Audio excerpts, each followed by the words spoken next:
Olá, meus queridos. Estão bem? Graças a Deus, né? Com saúde, com forças e com a delícia de saber que arrependimento, embora doa, é uma dádiva de Deus, é um presente que Deus dá para nós. E esse presente significa que temos que voltar atrás das nossas decisões erradas. Embora doa, porque vamos sentir nojo dos nossos erros, vamos correr para longe da nossa própria idolatria, lutar contra nós mesmos. Né? Isso é um presente que Deus nos dá para provar que Ele nos ama. Então, arrependimento é uma prova do amor de Deus por nós. Por isso que Ele nos leva ao arrependimento, por isso que Ele nos castiga, por isso que Ele nos corrige, porque Ele nos ama. Né? E agora, nós vamos ver, encerrando neste quinto vídeo, nós vamos encerrar essa sequência, nós vamos ver as promessas de Deus aos arrependidos. Vimos até agora o que é arrependimento, como ele deve ser, quem nos leva ao arrependimento e agora quais são as promessas. Né? O que Deus disse que vai fazer quando nós nos arrependermos. Vai nos perdoar. Ótimo, acabou isso tudo. Sim, mas como que esse perdoar se manifesta em nós? O que está dentro deste verbo perdoar? O que significa para Deus nos perdoar? Quais são as implicações deste perdão? Quais são as consequências deste perdão? Então nós vamos aprender hoje que quando Deus nos leva ao arrependimento e nos dá o perdão, como que esse perdão é constituído? Tá? E para nós podermos avaliar quando nós perdoamos alguém, quando alguém chega para nós arrependido e pede perdão. Então vamos lá. Este é o objetivo. Vamos lá. Primeira coisa, está no segundo livro das Crônicas, capítulo 7, versículo 14. É um texto assim maravilhoso que muitas pessoas amam de paixão e é bom amar mesmo de paixão e colocar em prática, né? Segundo livro das Crônicas, capítulo 7, versículo 14. Se o meu povo, que se chama pelo meu nome, se humilhar, orar e me buscar e se converter dos seus maus caminhos, então eu ouvirei dos céus, perdoarei os seus pecados e sararei a sua terra. Deus vai ouvir, Deus vai perdoar e Deus vai sarar, ou seja, Deus responde quando o nosso coração está totalmente voltado ao arrependimento. Quando o nosso arrependimento é sincero, ele vai ouvir, ele vai perdoar, ele vai sarar a nossa terra, cuidar da nossa situação. Ainda no segundo livro das Crônicas, capítulo 30, versículo 9. Capítulo 30, versículo 9. Porque se vós vos convertestes, vou ler de novo. Porque se vós vos converterdes ao Senhor, vossos irmãos e vossos filhos acharão misericórdia perante os que o levaram cativos, e tornarão a Deus, e tornarão a esta terra, porque o Senhor vosso Deus é misericordioso e compassivo, e não desviará de vós o seu rosto, e se vos converterdes a ele. Deus não vai virar o rosto. Deus vai ser misericordioso, compassivo. Ele não vai virar o rosto para as orações, contemplando firmemente para os seus filhos, mas precisamos nos converter e a promessa é que ele não vai deixar de nos responder. Isaías, capítulo 55, profeta Isaías, capítulo 55, versículo de número 7. Isaías 55, 7. Deixe o perverso o seu caminho, o iníquo os seus pensamentos, converta-se ao Senhor, que se compadecerá dele e volte-se para o nosso Deus, porque ele é rico em perdoar. Com ele está o perdão. Ele é rico, ou seja, abundante. O perdão que ele vai dar não é tá bom, outra vez. Não, ele é abundante em perdão. O perdão dele é constituído de resposta. O perdão dele é constituído da paz no coração que ele nos dá com relação a isso, com relação ao pedido de perdão. Veja agora Jeremias 3. Profeta Jeremias, capítulo 3, versículo de número 12. Jeremias 3, 12. Vai, pois, e apregoa estas palavras para a banda do norte e dize: volta ao pérfida Israel, diz o Senhor, e não farei cair a minha ira sobre ti, porque eu sou compassivo, diz o Senhor, e não manterei para sempre a minha ira. Ele diminui a sua ira, ele diminui o seu furor, ele afasta a nossa condenação. Isso se chama misericórdia. Deus nos dá a resposta. Deus prometeu que nos dá o perdão. Ele derrama sobre nós a misericórdia. Ele afasta todos os nossos pecados. Jeremias ainda, agora capítulo 31, versículo 9. Jeremias 31, 9. Virão com choro e com súplicas os levarei, guiá-los-ei aos ribeiros de águas, por caminho reto em que não tropeçarão, porque eu sou pai para Israel e Efraim é o meu primogênito. Olha só, Deus trata como pai diferente de nós, pais. Muitas vezes nós falamos, tá bom, filho, eu te perdoo, mas não esqueço. O que é isso? Perdoar e não esquecer. Mas Deus não vai nos guiar para rios, vai nos guiar para ribeiros de águas tranquilas. Ele, afinal de contas, ele é o pastor e nada nos faltará. Então ele nos guiará aos ribeiros de águas por caminhos retos em que não vamos tropeçar. Esse é o tipo de perdão que ele derrama sobre nós. Ezequiel, que é o próximo livro, depois de Lamentações, Ezequiel 18, 21. Ezequiel 18, 21. Mas se o perverso se converter de todos os pecados que cometeu e guardar todos os meus estatutos e fizer o que é reto e justo, certamente viverá.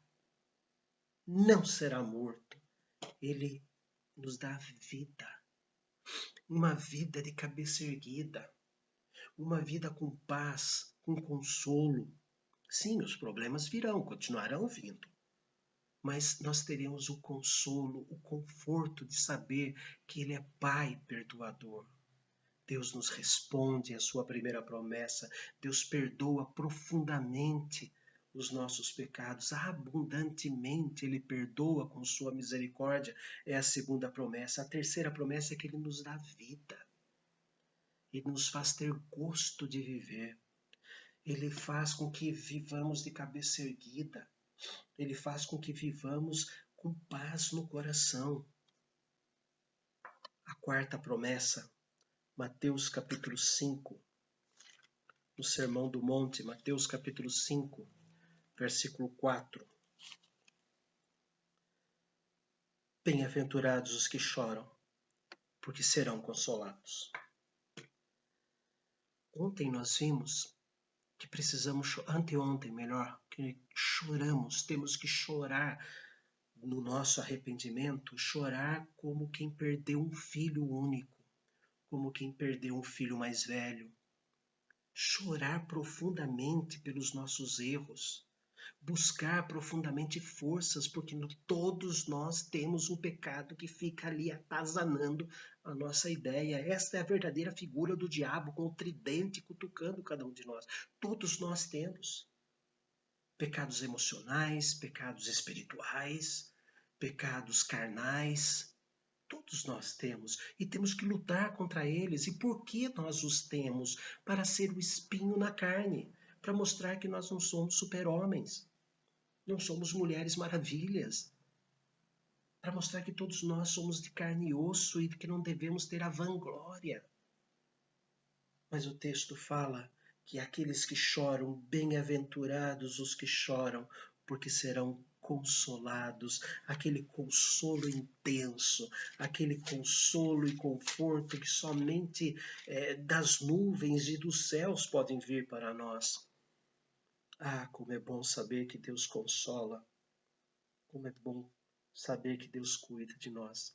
Ainda, agora, sobre o consolo, Lucas capítulo 15, versículo 7. Lucas 15, versículo 7, falando sobre a ovelha perdida. Digo-vos que assim haverá maior júbilo do céu por um pecador que se arrepende do que por 99 justos que não necessitam de arrependimento. A festa, a alegria no céu, isso é o consolo. Embora os anjos não saibam o que significa arrependimento, porque os que estão nos céus nunca pecaram e os que estão no inferno nunca vão se arrepender e nunca terão perdão, eles vão ficar felizes de ver, olha o que o sangue de Cristo fez ali. Olha, Deus, o que o Senhor fez ali. Essa pessoa totalmente voltada a Ti. Nos traz um consolo profundo. Quinto elemento desse perdão. Atos dos Apóstolos, capítulo 2, versículo 38. Nós já lemos na postagem anterior, quando Pedro ele prega aquele sermão de 23 versículos, sendo 11 citações do Antigo Testamento e 12 versículos explicando o Antigo Testamento, falando sobre Jesus. Como consequência disso, em Atos 2, diz o texto que aquelas pessoas tiveram o coração compungidos, ou seja, feridos com um elemento de ferro e o martelo da palavra de Deus batendo ali, limpando. Né? Daí chega no versículo 38, quando eles perguntam o que nós temos que fazer. No versículo 37, que faremos, irmãos? Respondeu-lhes Pedro, arrependei-vos e cada um de vós seja batizado em nome de Jesus Cristo para a remissão dos vossos pecados e recebereis o dom do Espírito Santo. E recebereis as manifestações do Espírito Santo. Recebereis a presença do Espírito Santo. Jesus, na noite em que foi traído, antes de partir o pão e o cálice, ele explicou, falando que ele rogaria ao Pai para que enviasse outro Consolador, a fim de que estivesse para sempre com eles. Depois, um pouquinho mais à frente, ainda no capítulo 14 de João, ele diz, o Consolador, o Espírito Santo que o Pai enviará em meu nome, ele vos ensinará todas as coisas e vos fará lembrar de tudo que Jesus disse. A presença do Espírito Santo iluminando a nossa mente. A presença do Espírito Santo nos levando ao arrependimento, cutucando a nossa ferida, para tirar o pulso dessa ferida, para cicatrizar com a misericórdia, o óleo da misericórdia e perdão de Deus. As promessas que Deus faz para nós. Primeira promessa, Ele responde.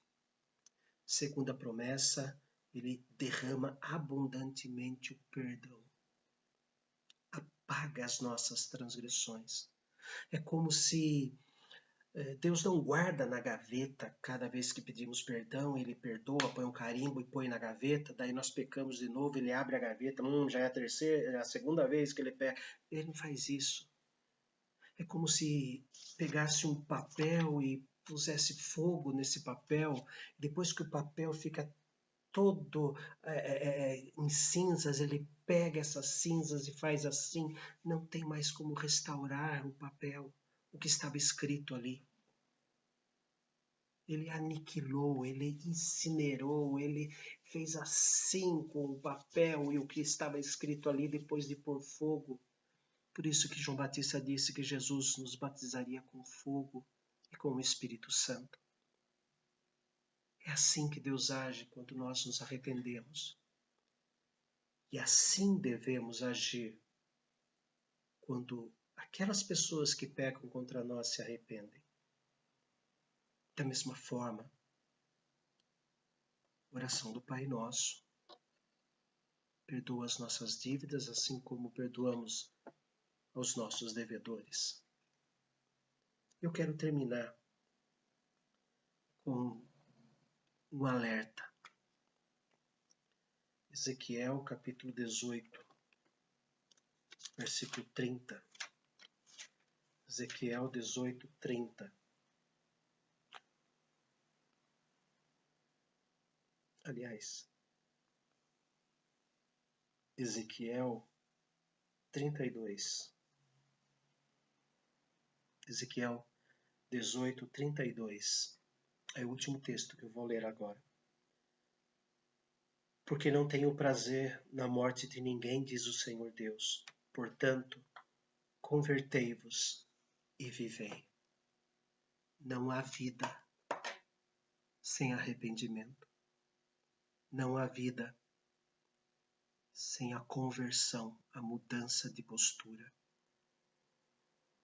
Converter-se a Cristo não é simplesmente algo da boca, mas é uma transformação do nosso pensamento, do nosso sentimento. É a transformação do nosso foco de vida. É colocar o nosso tesouro em Deus. Onde está o teu tesouro, aí está o teu coração. Quero chamá-los ao arrependimento pelos seus pecados. Nós já estudamos que é uma obra de Deus o arrependimento, é uma dádiva de Deus o arrependimento, como que o arrependimento tem que ser demonstrado. Nós acabamos de estudar as promessas para aqueles que se arrependem. Eu quero convidá-lo a se arrepender dos seus pecados, a voltar os olhos para Deus e encontrar vida nele. Ore comigo. Pai amado, reconhecemos a nossa pequenez e o nosso pecado. Reconhecemos, ó Deus, que tudo que fizemos desagrada a Ti, o Criador do Universo, e que se fez homem por nós e foi colocado na cruz do Calvário por nós e morreu no Calvário no nosso lugar e ressuscitou mostrando o poder, mostrando que Cristo é o próprio Pai poderoso para dar vida. Senhor, choramos pelos nossos pecados, temos nojo dos nossos pecados e rogamos a Ti, ó Deus, que nos perdoe. Rogamos a Ti também que o Senhor sempre nos alerte, que o Senhor pese na nossa consciência os pecados que cometemos, os erros que cometemos, e nos dê forças, ó Deus, para confessá-los, para podermos agradar a Ti e ter paz no coração. Derrama, Senhor, sobre todos que estão vendo esse vídeo, o arrependimento e o perdão. Transforma-os, dando-lhes a vida eterna, em nome e por amor de Cristo. Amém. Que o Senhor converta o coração de cada um, dando a alegria da salvação e dando-lhe o privilégio de chamar Deus de Pai, Pai Celestial.